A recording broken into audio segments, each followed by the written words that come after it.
forcément blanche. Comme la plupart des voitures électriques, la nouvelle e-Golf est présentée dans cette teinte immaculée.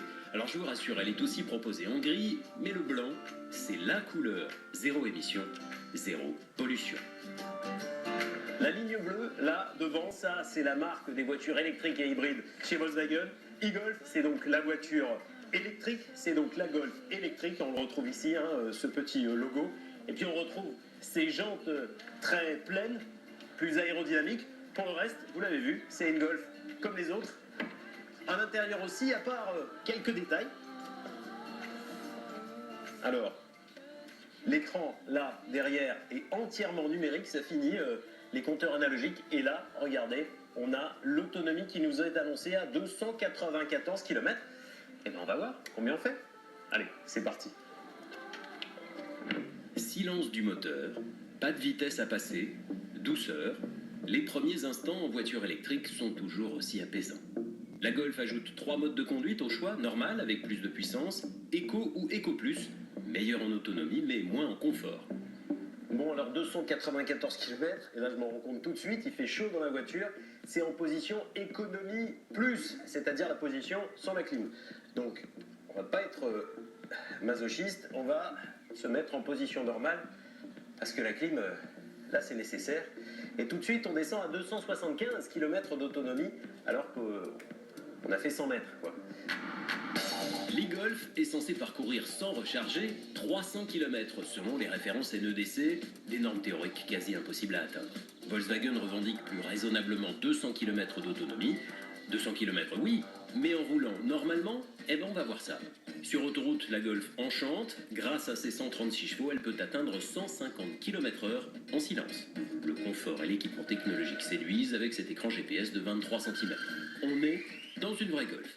La star européenne est le seul modèle vendu dans toutes les énergies disponibles, essence, diesel, gaz, hybride et donc électrique.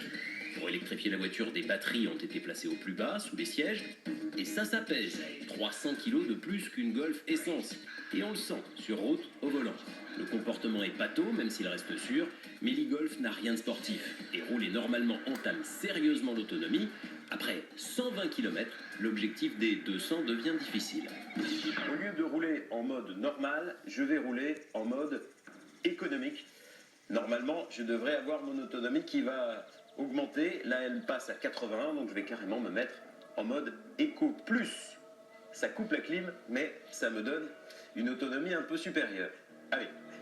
En position Eco Plus, la climatisation ne fonctionne pas, le chauffage non plus d'ailleurs. Et la vitesse est limitée à 95 km/h. Les voitures électriques, on le sait, n'aiment pas les hautes vitesses. Dans les 15 derniers kilomètres d'autonomie, l'e-Golf se met automatiquement en mode dégradé. La puissance chute et suffit à peine à dépasser les 60 km/h.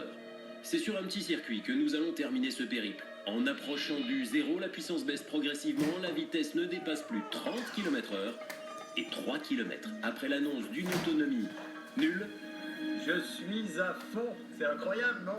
Je m'arrête devant mon caméraman. Je suis à fond.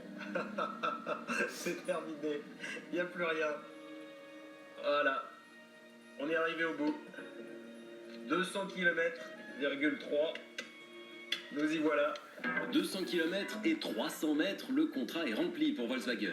La voiture va avoir besoin de 13 heures de recharge sur une prise de courant normale ou seulement de 45 minutes sur une borne très haute tension. L'e-Golf peut repartir pour son terrain de prédilection, la ville. Ici, 200 km d'autonomie suffisent largement. Le bilan, il dépend de vos besoins. L'e-Golf est une vraie Golf, confortable, bien finie, discrète. Ce n'est pas une navette spatiale. En revanche, son poids la pénalise sur route et son prix fait réfléchir malgré les 6 000 € d'aide de l'État. Quant aux 200 km d'autonomie, ils répondent aux besoins de la plupart des urbains. L'angoisse de la panne s'éloigne. En revanche, pour voyager, la Golf hybride est une autre solution à envisager.